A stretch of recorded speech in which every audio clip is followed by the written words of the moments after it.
તો ધોરાજીમાં હિમાલય બારૈયાની હત્યાના કેસમાં પોલીસની કામગીરી સામે પરિવારે ગંભીર આક્ષેપો કર્યા। ભાજપના અગ્રણીના પુત્ર વર્ધમાન માથુકિયા અને ભાજપ અગ્રણી સંદીપ ટોપિયાએ હુમલો કર્યો હોવાનો પરિવારનો આરોપ છે। પરિવારનું કહેવું છે કે હુમલામાં 4 શખ્સો સામેલ હોવા છતાં પોલીસ રાજકીય દબાણ હેઠળ માત્ર 2 જ આરોપીઓના નામ નોંધી રહી છે।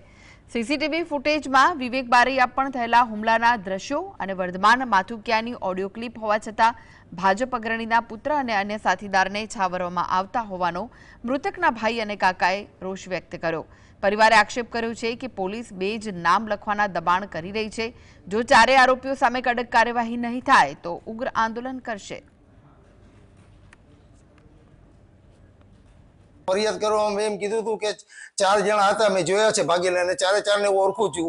એક ભગીરથસિંહ જેઠવા, એક મહીદીપસિંહ જેઠવા, એક વર્ધમાનભાઈ માથુકિયા અને એક સંદીપ ટોપિયા, એટલે 4 ભાગી ગયેલા હતા। પોલીસે એવું કીધું કે બેનો અત્યારે ખબર છે કે બે જણાના પાકું થઈ જાય એટલે એના નામ લખશું। મને આમાં ખબર નથી પડતી કે ફરિયાદમાં અમે 4 જણાના નામ લખાવેલ છે, તો આમાં 2 જણાના નામ કેમ આવે છે?